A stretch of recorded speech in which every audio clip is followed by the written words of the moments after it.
Ninkutangira aha programu y'obuhingi n'oburiisa. Omuheereza wa programu egi ndi Ivan Tsime. Erizooba omu programu yitu twatayayira Dr. Alice Mwesigwa, omukazi wa Bishop Sheldon Mwesigwa, kandi famu ye nagyeta Mwesigwa Farm.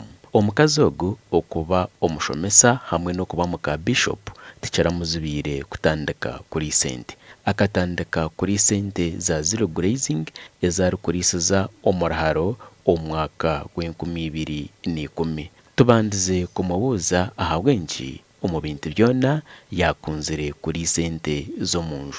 Amazina ganje ninye mama Dr. Alice Mwesigwa, omukyara w'omureberezi Bwankole Diocese, Right Reverend Associate Professor Sheldon Mwesigwa. Gwe niwe mwami wanje kandi ndi omushomesa by profession, I'm a teacher kandi nisima Ruhanga. Nimbakira omu famu egi eyinkweta ngu ni Mwesigwa Farm. Kuba Mwesigwa is the family name. Egi ni famu eyi natandikire omu mwaka gw'2010 obutuba ba Bishop. One ekyatumire nagitandika naturally ninkunda ente. Ninzikundira kimwe nkazikurramu kandi ente zinakuriremu amata agu baguza patira agu nabengyemura nanye nkangagyemura ngyenda n'amata nsigaine hotaito ntuga supplying ngumuzamunza ah'ishomero nga n'omu junior. Kyatuma nakura ninkunda ente kandi ndikumanya emirimo yazo. So kutwizira aha nahurira nyine that person konka. Another big reason ni kugira ngu mbone amate. Kanke ya Bishop definitely neine abagyenyi abantu nibanu bija kandi amate go kuguraho omuza diary narisha mihanda hinoku one time nayo nkiri Kampala oga frustrating oshanga hine ekikunukamu oshanga hine ebirumu obumwe gafa mwene nagira nte ekitinguza kukibasa habwa calling y'Ruhanga yantiremu. Konka n'ekindi nareba ngu egi ni project eri kusupportinga our income as a family. Kandi ekinkubasa kukora nk'omukyaro nayebembera abantu Ruhanga yayisire nanyingira eki abantu bandeberaho bakarengu ego if mama can do it nitwe ntubasa kukikora. Mbwenu shi Dr. Alice okatandika ota famu egi.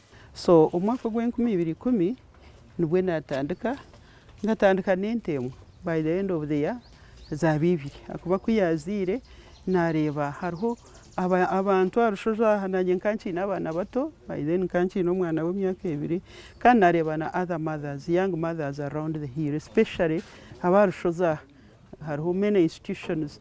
So rero omuntu nayiha amate mukibanu sharing experience ataganje ngatekere gafa tinshangire mwaka yamba, you know, such a things and I don't know we can have a service here that caters for my own children and all children Ruhanga yampira barushoza aha. And I thank God akuba ningira in a small way. There are some families narisha abana babenefitingire kuruga omu project age. So nkwe natandikire ntyo kandi kunatandikire kino kukyahwerire wananye nkanyenda ngu nanye abana banje bagira ekibayega. Ora abana bo mutawuni obumwe bashitamaho nukwebona nkirigira interest y'omuntu konka harimu babiri abakunda project age nabo kumanya no kukama hariho omuto we no kukama nakama n'ebindi nko kutuje kuba ntongera konka basically nkwe twatandikiye tutyo project age okureberera ente ze hamwe no kuzirisa akazihingira ebinyansi by'emiringo myingi ogisireho no kuzugorra ebyokurya nk'ebikanja by'amarwa hamwe n'ebindi kwenda ngu zigume zine amagara marungi kandi nagumizamu areba ngu yakora obuyonjo bw'omutindo. Ente okugireberera of course nimba ntari nyenka. I thank God abo abana bakumpa bamwe babanoja kuba umwe no interacting nabo konka ente kugishare kuntugiretere ebyokurya tukahinga ebimwe biryoko noja kubireba nk'ebibingo na other types nebe byokureba so ntubishara tubireta aha twine kurenga tuba cleaning aha milking para nkaho kukareba and actually nkatamu ne sente nyingi kukora ekintu ekikurenga ente no mente inamani yarubata wota kozire munonga nahatimbuka. So ebe byona nkabikora kugira ngo ente beri ahantu hayonjo rero na products ezikugirgamu abo kutwara batwara ekintu ekishemire so nyine twine kuzozya twine kushara ebyokurya oyine kumakinga sure ngu noyozya drinking troughs ezo zokureba zoona nezimwe nituziteeka okwo ahi zikushohorera kugira ngu ahere abere ente ebe nenywa kandi ebe nerya n'omwonyo byona nk'oku okubireeba so nanye nkanyongire kwega bingi kuba nahi nakurira obuzabe ziriyo zikaba ziri free range kandi imwe ezi bakushetura bakareeta konka hati nyegire ekyokumanya ngu ninguma nayo aho mu kaanya kakye kandi nempereza ekinkwenda. Dr. Alice mbwenushi omuntu yaba narisiza ente omunju nabugana bizibu ki kandi we nk'omuntu noteganisibwa ki? Challenges zo mbwenu zo ni nyingi. Challenge yo kubanza mbwenu manya abana bumwe bituru kutunga ebirebi abamwe abana nazamurimo konka atagukunziri mbwenu wabo tariho kandi itabamwe tutambura munonga nogira ngo ndiyo mukozi wa government hati wotariho kwena ngo following ko tayozya kandi zuko tazozya obwato ko tabukusire mweno shanga ngo watunga omwana abatine self drive kigarura project enyuma advantage nogirebera nkoko kurebera omuntu niyo wagihe bibi nkitwa abantu kutakurya bibi nuko takubasa kubigihereza nare ukagira ngo gihera he kurira hari harufu so hariho mubo kutunga abana batine commitment that self drive so kibotarho ebintu omure byagarika enyuma namwe no that note nyenda kusima hariho abantu akuba nyintambara munongo umwe na bishop no mwemba njire kukora nko umwe nantariho inchira kweta omukyaro ogwo omwamwe intabinyireho muterana hika n'omuhanda nto wishe mwendoka so omukyara wa DS witu ntinyabura narugayo and I want to thank her in addition of being my client kuruge 2010 nakwani she's the longest serving client kuruge 2010 kwikana hati ingira takosa agacira ko bano bazo omukyaro for Christmas akizo omwazi agakira so she has been a good customer but a very good partner business age. Hariho nondijo wishemwe na njanza kumureba wishemwe Max Karumunda nawe no muntu managing project age nani aha yizira yakira rushozaha nantaruho when these two are there nimba ni manyangu project age so a challenge y'abantu butafayo reni kandi baba batafireyo ezente zo mukije kindebere tuzakubenzurwara munonga kubana zibazirya konka baba batazufireho etarire etanywire atajogizeje nambwenu harimwente nunji nekama munonga wagireba hakunka warebe firamisho bakazozya kubi ento inoko kwenda kujozya norgo maguru kwenyima no ijoherera ko mutwe onka hariho abayibija kakwata umbazu fu agitero misho amisho gakafa so izo nzo sumwe mu challenges zitukushanga konka especially chikuriro mboko boyine baba batakunzire kintu na indecente actually is the biggest problem ningiro mwihangere umuntu na indecente ungata kwenda kore ahe sente zurukuruga nyaro one time obuna bagira ntibeti mwe bana mwe kashtamana ba ntaha project age mukama wanyu no bona cyabagwa nti ndiyo mushomesa mwena nabahazura ko buri mwaka jati niwe mama nabagira ntapana ntumukama wanyu nenteje yetampire mate nimwe tumwine mushara so ingire kitseje no problem mwihangomu konka mukama naija kutwasa konka nyenda kusimara hangara abo kwija but so committed this time around nyine timu nungi tubaka mazire bwire buringwa munonga konka nyine timu irikwehabura irikumanya cyekora. Dr. Alice obwahati ente ezari kurisiza omunju nenti itano hazaburinte neba nekamwarta eziri ahagati ya rita 20 okuhika aharita 25 nagira ngo ente wagirisaje nayo nekwereza amatemingi nambwe no takargira himutoka yagenda ubwo ndijo ware yakwati itundubare nanye nimbugura konka it's worth it akube bintu ko kubitamu ente yongera production y'amate akubeza zero grazing ekisuru kugobamu namate na ninyene yazara hati nizara nkeje yo kurebera kwereji reduce any time either today or tomorrow kuri ruba servicinga imanyangu byakurenga hati nari nchakare neja kuba nezara kunka niza kuba nezara nyena ya katano and by God's grace kwihetandike turanezara nyena zo nkateka zaragana so noreba ngwaho nogoba enyene kura kandi gumane kwereza amatenteji yaberire genywire ekwereza 24 even 25 liters a day konka ninkama mukasheshe no mwazi undi 12 mukasheshe 11 mwazi nari 12 kurigirro kuyareberwa so oreba ngwaho no kigoba ahakuba ati nyonke project age yes ndiyo mukozi wa government nimba nikigamba kuchalenginga n'abana kugira ngo nimbasa kumara 6 months my salary is going there konka ntakurebayo ndi kusurvivinga project age na nezindi I have other projects ziri mu byaro ne rutoke nebindi konka echo ndeba ngo wabo kitireho mutima one nyoni nyahamate since 2010 tinkaguraga mate kandi nyina abagenyi bingi andor kwijo mwanje cyahite kubura mwen kuro jangu ni quantifying aneze zinku abantu abantayira namate it's a lot of money as a bishop tukaja ngo diocese ne muhereza amategaro bajunku bakashimira kubamba mugurra konka ebe byona nimbiha kandi garika eshashurabo kuba barimo abana binko banyine nanangwe bana job creating aha bwabasigaza binko banyine and also a learning center so nyoni ndeba ngo umwe abandi notine kintu takakitandikire konka wabanzo kahinga nk'ekinyansi nyenda kusimara hanga kuba nkashanga umwanya ogwo nza kuba mwakireba nakita so lebero hono kuza kukisharamu waho umwe abana bakeganya kukishara kukireta kukitaha nangwa tukabanza kuchopinga sengero konka narebo umwe hariho no wayetemera I felt so bad I said apana tukandonde sente nagura machine haro machine omhati niye kusa bakitamu ne cutting ebichopinga bareta bandete bikanje nko kuba kubireta no ije kubireba nabyo tutekamo production yongera kucharente iri kuba yane hanki 15 wagirisaje ne kana 19 liters and the more milk the more income you get kandi ugaruko benefitinga ahanye nazayo sezu kuzara zona kuzukucyuka nsitwara umufamu ibanda kandi naye kijenye naye atanu ko kuzara nyina nare yakura nyamunye na ndete yazire. So you see, you can start with one ojireberaje kandi okikunza. In fact, ekintu ekindi every project age, it is commitment and loving what you do. Ekibuzuro mu bana bingi bebirebe nangwa n'abakyara bingi shanga omuntu atafireyo hari yente n'abashija bomwe kweka kibana wasi nangwa omukazi ari committed. I've dealt with women konka abakyara bari committed konka wabura commitment no kunde cyokora tine cyokwihama hakuba nyona kugira ngo ninkora.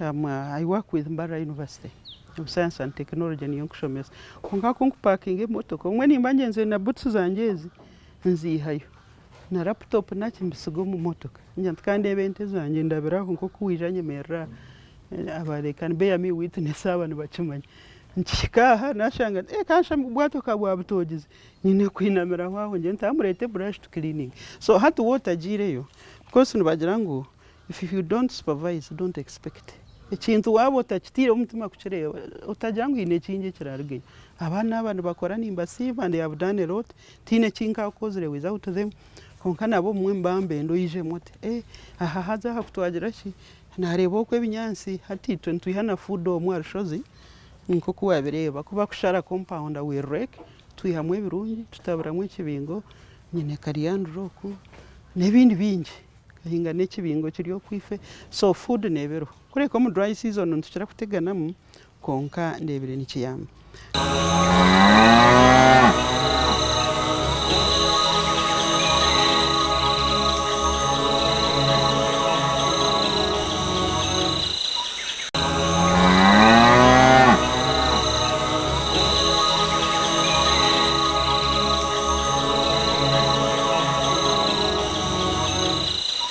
Dr. Alice Nkumushomesa nagira ngo ashangire abeegi bingi kuba kumara emishomo yabo nibaba nibenda baze oma office ngo tubarkwenda kukora emirimo yo kwebisaho n'ikindi echa njemire nkareba Nkumushomesa kwamushanje ko mwaka ogu mbikize emyaka 3 na gumwe Nkumushomesa konkandi kushomesa the youth na naba university level konka ndebere attitude yo mubane yo kugira ngo nabanshomere shomire office hariho kinde kishemere kuba ninkora so abana bingi have been challenging them ni nyesigangu na bingi abo they bear me witness kagira ngo no basa kushoma obe officer konko gire kinde cyuwakora hamwe nisimara hanga wakarishura mweje yizire ubundi neija kugira ko yatuyambamo konka tugizire generation y'abana kugira ngo shomire kujwa leta yi kazo mu office umuntu wegera kwehindura ni cecho takubasa kwenda ngwenga roze nango mwe ni challenge n'abacyara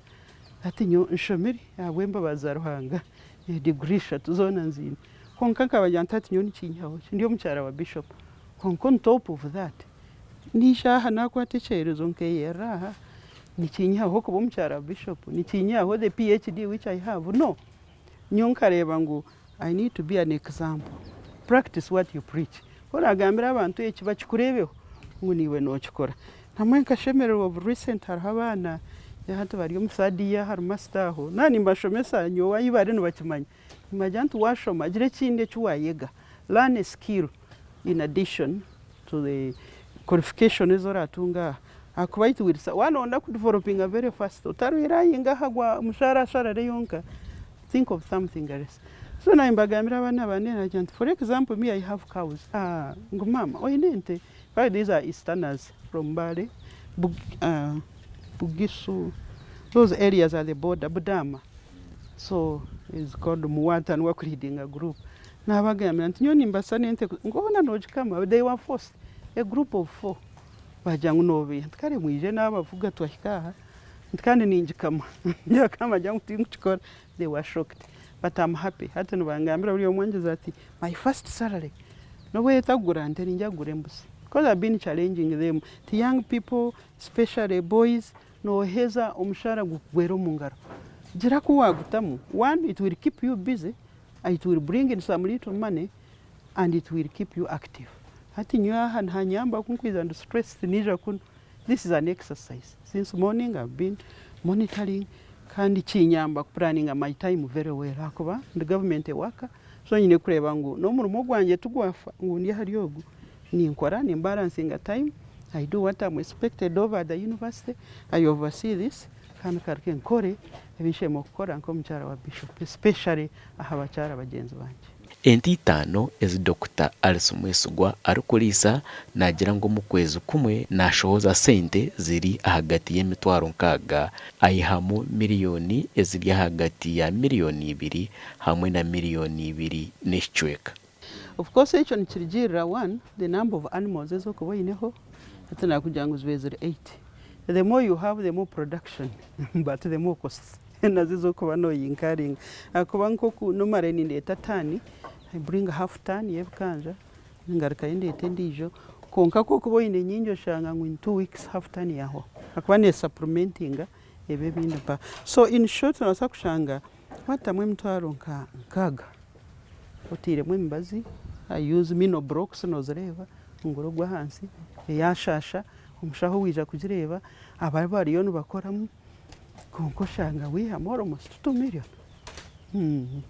Nangwa no kurenga no kugira ngo tunaba quantifying konka jo the truth is that neyekora wo win a good team kandi ka produce yakubente zo kureba they are miracles konka nkirigiro ko wagirebera. So urukwenda kutandika no tandika small abantu abingi na nibenda ngo batandike ina bigger way najya nkatandika nemwe konka hati mbenyine ho 8 hampa zezuru 8 kandi zina abana bazo 5. So it was big narakanya kaba kachena yangu zimekambe nswire konke zindi ziridiyo nkezo ziryaho zona they are due in a day. So hat production area hansa ko benyingi zona zwisise. Alice twaza kureba no mukazo mwekambi orukuri sentezi omukutandika yagira ngo akaba nayenda atunja matemarungi agarahwerekaye hamwe n'abantu abamwetorire mbwenu basize kugambaho na bamwe abaganyirwe ahafamweji kandebi nibyo barakugamba. Amazina ni Sharon Mbabazi akatwijka ndiyo munyakasharu bizuwera konkani nturo muhiyo murharo mbwenu nyowe ahafamweji project eji eyente ya mama Dr. Alice Mwesigwa enkorire ahabo kubanka bantunga mate ndukugiya handi omuri aba bokuguza omumaduka omwe nangwa ngiha omba kutambuza konka matago gakagabaga different agamwe gina kahoho akaka freezer agandi obumwe gaba gatabwiremu ebintu okiteeka oshangaho nk'ekishajo aha mutwe kandi twabakiine abaana bato obumwe ogatiinirira nangwa baba batarigye konka kwiha ntandika kugura kunuya amate namara emyaka yange mirungi ekyo ekizibu tinkakigiraga kandi obundi nangwa gakanyamba ku obumwe nkankoramu n'orukoko orukoko nduteeka nk'aha rubaju nyija nkoramu amashita hati amashita tinkigakora ahabw'obwire bukye konka gatwire nigankorera munonga then ekindi project egi kugira ngu neekorwe omu kyara nimpagira munonga ekintu ekikukorwa omu kyara actually nateera challenge time yakuhereza ente ze time yakuhereza project ye mbwenu kandi obu orikureeba nagikorera ahantu hati hakye mbwenu nikinyegyesa kugira ngu n'obu waakuba otiine hantu hahango otiine itaka rihango egi overgrazing eyakukora noobaasa niiwe kugira eki wiihamu turi bingi tiinye nyenka abakusapurayinga nitukeeta akashozi ruharo turi bingi ab'okumuhyaho amate konka tinkuhurira oine complaint ntwihayo amate marungi kandi nitwega kugira ngu niitwe nyensya tugire nk'oku twakizamu nangwa nyowe nkakurira omu nte tatiitwe akaine ente nizo zatushomiise konka aha mwanya muhango kandi myingi konka hati eki nikinyegyesa ngu nanye n'obu nkuba ntiine muhango nimbaasa kukora egi project ngyere eki nagiihamu ehwere n'eka yange kandi tugire n'amagara marungi ahabw'okuba amate garimu ebintu bingi aha mwana mukama witu asiimwe. Izina ryanje nibanyeta Dr. Sabasa kandi twabasiima munonga aba TV West kwija kureeba project egi tukukora okukira munonga ya mama Dr. Mwesigwa. Project egi ekatandikira nangwa ninteekateeka ngu shana ninye nabandiza kwihaho amate 2010 mbwenu etwireho ente obundi nizikyendera kurugirira season z'omushana ninga gwaba gutaro twagira enjura nyingi kandi habireho kuzireberera kwingi n'abantu bingi bakozire aha faamu batunga emirimo kandi nyo nk'omuntu nanye ngigoberemu munonga ahubwo kuba ekyokubanza ntungira amate ga famire yanje kandi obwire bwingi nokira kureeba amate ntugiho omu dayari tugiho omukura obundi oshanga gataboniire obundi batiiremu amaizi gatari kureebuka gye gatari kubaasa kworora mwana nk'itwe abakuba baine abaana bato konka faamu egi etweriire kutunga amate marungi gari gye gatebeekiine gagyegiine ogu otarikuza kwerarikirira kandi ekindi ekinyegireho nk'omuntu n'okureeberera ente ahubwo emirundi mingi personally ngireho aha faamu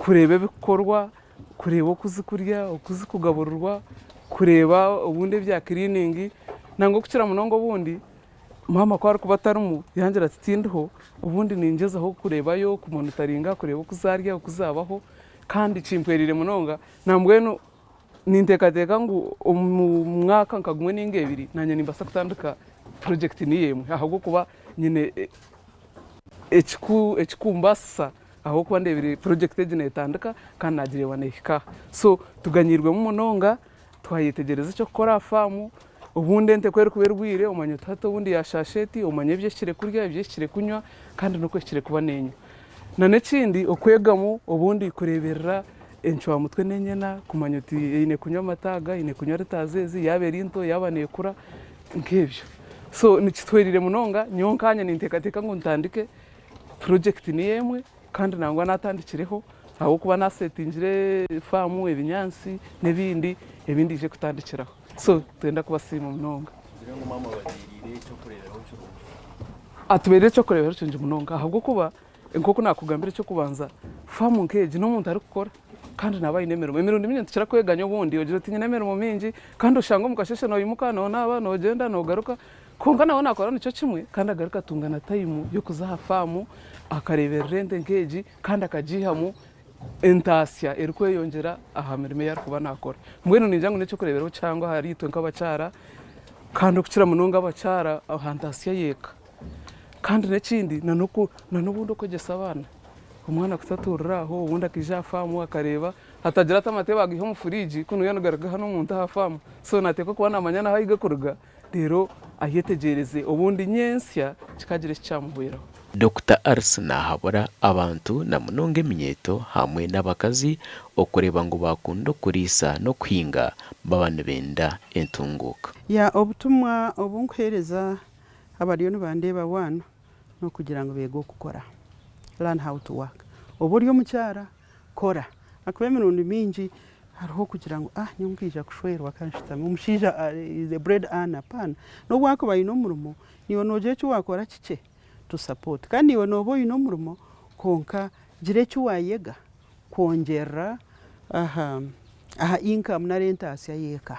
So ekinkuchalenginga abantu n'okugira ngu egyo mentality y'okugira ngu nyonkaba omukazi omushaija arete apana tikireke konka n'abashaija nabo nimbachalenginga akuba hariho tiimu nyingi z'abakyara ezizire aha konka kihikayo kandi yatandika project omushaija mufrustrating eziyihamu aza omwaka mbwenu oshanga omukyara byamutama project yafa akuchalenginga abashaija bingi ngu basupporting nambwe ninsiima omwami wanje Bishop Sheridan he supports this project nobwo aratiine bwire bw'okwijayo.